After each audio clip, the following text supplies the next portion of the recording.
अर्जुन 3 तासापासून गाडी चालवत होता. त्याला आता भूक लागली होती. तो आता चांगल्या रेस्टॉरंटची तलाश करू लागला. घरून येताना तो रिकामी पोटी आला होता, त्यामुळे त्याला भूक लागली होती. गाडी चालवत असताना त्याला तिथं पाणीपुरीचा एक गाडा दिसला. पाणीपुरी विकणारी एक स्त्री होती. त्यानंतर त्याने गाडीला ब्रेक लावला आणि तो गाडीमधून उतरून त्या पाणीपुरीच्या गाड्यापाशी आला. त्याने त्या स्त्रीकडे पाहिलं तर त्याला स्त्री ओळखीची वाटत होती. त्याला ती अनुराधा वाटत होती. तो खूप निहाळून तिचा चेहरा पाहू लागला, कारण अर्जुन आज अनुराधाला 13 वर्षानंतर पाहत होता. पण त्याला अनुराधा हुबेहूब अजून आठवत होती. तो काही पण करून तिला विसरू शकला नव्हता. आज अर्जुनचं वय 35 वर्ष झालं होतं, तरी पण त्याने अजून लग्न केलं नव्हतं. 13 वर्षापूर्वीच अनुराधाचं लग्न झालं होतं. तेव्हापासून त्याचं मन तुटलं होतं.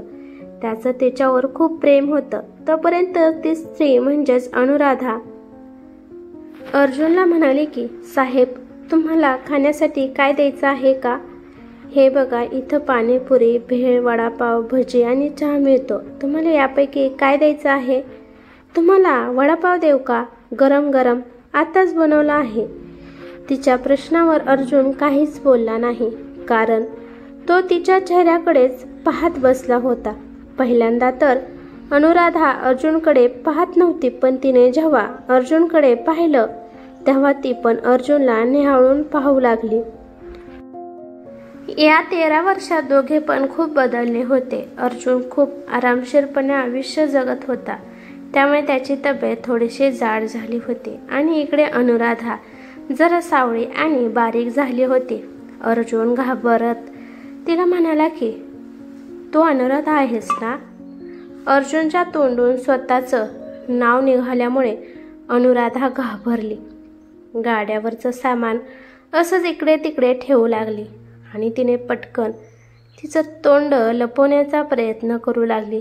पण अर्जुन तिला म्हणाला की, अनुराधा, मी तुला ओळखलं आहे, त्यामुळे तोंड लपवण्याची काहीच गरज नाही आणि विनाकारण सामान इकडे तिकडे का ठेवत आहे? अर्जुनच्या बोलण्यावर अनुराधा शांत बसली. त्यानंतर ती अडखळत म्हणाली की, विदेशवरून केव्हा आला आहेस? अर्जुन म्हणाला की, 8 वर्ष झालं मी भारतात आलो आहे. आता मी शहरात राहत आहे आणि स्वतःचा मोठा बंगला सुद्धा बांधला आहे. आईसोबत मी राहत आहे. अनुराधाने तिच्या डोक्यावरचा पदर काढला आणि ती डोळे मोठे करत अर्जुनला म्हणाली की, अर्जुन, तुला मुले नाहीत का? अर्जुन म्हणाला की, जर लग्नच नाही केलं तर मुले कुठून येणार आहेत? अनुराधाला विचारायचं होतं की, तू लग्न का नाही केलं, परंतु ती बोलू शकली नाही. काही वेळ ती शांत बसली. त्यानंतर ती त्याला वडापाव देऊ लागली. अर्जुन म्हणाला की, तू इथे कसे काय आहे? त्यानंतर अनुराधा म्हणाली की, इथेच माझं सासर आहे. पाठीमागे जे पांढऱ्या कलरचं घर आहे ते आमचं घर आहे. अगं पण अनुराधा, मी ऐकलं होतं की तुझा नवरा खूप पैशावाला आहे, तर मग तुझी हालत ही अशी का बनवली आहेस? अनुराधा म्हणाली की, जेव्हा नवरा होता तेव्हा पैसे होते, पण आता नवराच नाही म्हणून पैसे पण नाहीत. 4 वर्षापूर्वीच माझ्या नवऱ्याचं निधन झालं आहे. महामारीमध्येच त्यांचा मृत्यू झाला. तर मग अर्जुन म्हणाला की, महामारीत ज्यांचा मृत्यू झाला आहे त्यांना सरकारने पैसे दिले होते, तुला मिळाले नाहीत का? अर्जुन, माझ्या नवऱ्याला जोपर्यंत आम्ही दवाखान्यात घेऊन जात होतो तेव्हा रस्त्यातच त्यांना मृत्यू आला. त्यामुळे आम्हाला त्यांचे कागदपत्र बनवता आले नाही. सगळीकडे खूप वाईट वातावरण होतं, त्यामुळे कागदपत्र न बनवताच आम्ही त्यांचं 10 संस्कार केले. अर्जुन म्हणाला की, तुला तो आजार झाला नव्हता का? एक ग्राहक आल्यामुळे अनुराधा बिझी झाली. नंतर हात धुवत म्हणाली की, आमच्या घरातील सगळ्यांना झाला होता, पण आम्हाला काही नाही झालं. माझ्या नवऱ्याला पहिल्यापासूनच दम्याचा आजार होता, त्यामुळे त्याला सहन झालं नाही. त्यानंतर अनुराधा म्हणाली, मला 8 वर्षाची एक मुलगी पण आहे. ती आता शाळेत गेली आहे. तिच्यासोबत मी एका खोलीत राहत आहे. जसा नवरा सोडून गेला तसं मला वेगळं राहायला दिलं. 1 वर्ष भावाच्या आधारावर घर चालत होतं, पण त्याला पण घर प्रपंच आहे, त्याला पण मुले बाळे आहेत. कुठपर्यंत तो माझा भार उचलणार होता. माझे बाबा हे धंदा करत होते, त्यामुळे त्यांच्यासोबत राहूनच मी हे सगळं शिकली होती आणि आज हाच धंदा माझं घर चालवत आहे. त्यानंतर अर्जुन वडापाव खाऊ लागला. वडापाव खाऊन झाल्यावर अनुराधाने अजून त्याच्या प्लेटमध्ये पाणीपुरी दिली. तो तिला काही न म्हणता खात होता. अनुराधा त्याच्याकडे बघत म्हणाली की, एक बोलू का? त्याने मान वर केली आणि म्हणाला की काय? ती अडखळत्या शब्दात म्हणाली की, तू लग्न का नाही केलं? अर्जुन म्हणाला की, खरं सांगू का खोटं सांगू? ती म्हणाली, खरंच सांग. अर्जुन म्हणाला की, कारण तू मला मिळाली नाही, मला तुझ्यासोबत लग्न करायचं होतं. अनुराधा म्हणाली की, तू कधी मला असं म्हणलाच नाही की तुझं माझ्यावर प्रेम आहे. त्यानंतर अर्जुन म्हणाला की, आपण जेव्हा 10वीत होतो तेव्हा तुझ्या वहीमध्ये मी एक चिठ्ठी लिहिली होती. त्यामध्ये मी आय लव्ह यू अनुराधा म्हणून लिहिलं होतं. पण अर्जुन, जेव्हा ती चिठ्ठी टीचरला दिली तेव्हा हँडरायटिंग तर कोणाशीच मॅच करत नव्हतं. तेव्हा अर्जुन हसत म्हणाला की, अगं ते मी माझ्या डाव्या हाताने लिहिलं होतं. ते काय आहे ना, मला दोन्ही पण हाताने लिहिता येत आहे. अर्जुनचं बोलणं ऐकून अनुराधा हसायला लागली.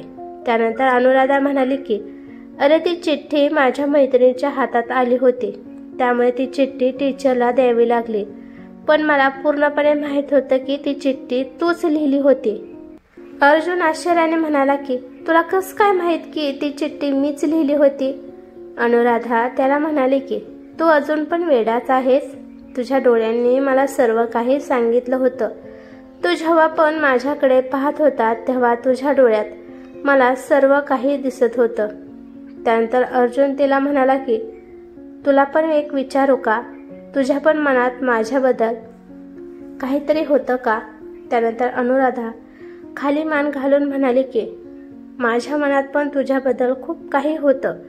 मला वाटत होतं की जी चूक तू चिठ्ठी देऊन केली होती ती चूक अजून एकदा करावी, पण त्यानंतर तू काहीच प्रयत्न केला नाहीस. अर्जुन म्हणाला की, अगं मी अजून एकदा कसा प्रयत्न करणार होतो? पहिल्या वेळेसच एवढा मोठा हंगामा झाला होता, मी तर त्यातून वाचलं होतं.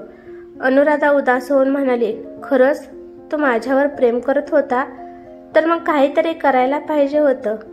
अरे मी मुलगी असल्यामुळे मला काही करता आलं नाही.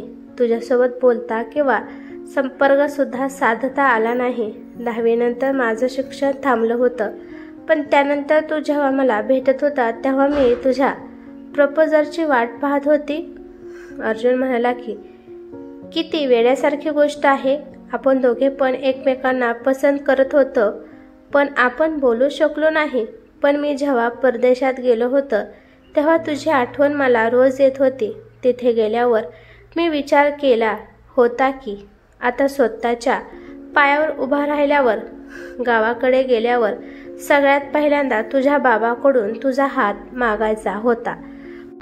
पण अर्जुन नाराज होऊन म्हणाला की, तुझं लग्न झाल्यावर 2 महिन्याने मी गावाकडे आलं होतं. तिथे गेल्यावर सगळं कळाल्यावर माझं मन खूप तुटलं होतं. आता गावाकडे काही शिल्लक राहिले नव्हतं, त्यामुळे माघारी निघून आलो. त्यानंतर अर्जुन काही बोलला नाही. दोघं पण शांत बसले. हायवे रोडवरून जाणाऱ्या गाड्यांचा आवाज येत होता. त्यानंतर अर्जुन अडखळत म्हणाला की, अनुराधा, आपण आता दोघं लग्न करू शकत नाही का? अनुराधा म्हणाली की, नाही, कारण मी आता तुझ्या लायक नाही. माझी हालत तर बघ, मी एक विधवा आहे. शिवाय माझा रंग आता सावळा झाला आहे. मी आता तुला शोभून दिसणार नाही. तू खूप सुंदर दिसत आहे आणि माझ्यापेक्षा गोरा दिसत आहे. आपली जोडी चांगली दिसणार नाही. तुला अजून खूप भरपूर मुली भेटतील, त्यातील एका सुंदर मुलीसोबत तू लग्न कर. असं म्हणून अनुराधा तिचे अश्रू लपवू लागले. त्यानंतर अर्जुन उठून उभा राहिला आणि म्हणाला की, आता मी जातो, खूप दूर जायचं आहे. तो जेव्हा जायला निघाला तेव्हा अनुराधा म्हणाली की, जाता जाता चहा तरी पिऊन जा, मी खूप छान चहा बनवते. त्यानंतर अर्जुन तिच्याजवळ आला आणि म्हणाला की, उद्या मी आईला घेऊन येणार आहे. आपल्या लग्नाची तयारी कर तू. हा तुझा चहा मी तर रोजच तुझ्या हातचा पिणार आहे. आणि हो अनुराधा, आज पण माझ्या नजरेत तू सगळ्यात सुंदर मुलगी आहेस. तुझ्याशिवाय या डोळ्यांना कोणच आवडत नाही. तो तिच्याजवळ आला आणि ती खूप घाबरली आणि पटकन खाली बसली आणि रडू लागली. तो म्हणाला की काय झालं आहे तुला, माझ्या घरी यायचं नाही का? ती म्हणाली की माझ्या हाताला धरून उभा कर, कारण या पायात आता शक्ती राहिली नाही. त्यानंतर अर्जुनने तिला उभा केलं. तर मग सांग अनुराधा, तुझी पाठवणी माहेरकडून करायची आहे का की सासरकडून करायची आहे? अनुराधा म्हणाली की सासरकडूनच मला माझी पाठवणी करायची आहे, कारण काही माणसांची तोंड बंद करायची आहेत. तो म्हणाला की ठीक आहे, उद्या मी आईला घेऊन येणार आहे आणि मीच सगळी तयारी करणार आहे. आपला लग्नाचा मंडप मीच सजवणार आहे. त्यानंतर दुसऱ्या दिवशी अर्जुनची आई पण आनंदाने अनुराधाला बघायला आली. अर्जुनच्या आईचं पण मन अर्जुन सारखंच निर्मळ होतं. अनुराधा एक विधवा आहे, तिला एक मुलगी आहे वगैरे वगैरे असे प्रश्न त्यांनी मनात पण आणले नाही. अनुराधाच्या लग्नाला सासरचे आणि माहेरचे दोन्हीकडले माणसे आले होते आणि अशा प्रकारे अनुराधाच्या बेरंग आयुष्यात अर्जुनने येऊन रंग भरले होते. ही कथा कशी वाटली ते मला कमेंट करून नक्की सांगा. कथा आवडली तर लाईक शेअर नक्की करा आणि चॅनलवरती नवीन असाल तर चॅनलला सबस्क्राईब करा. धन्यवाद.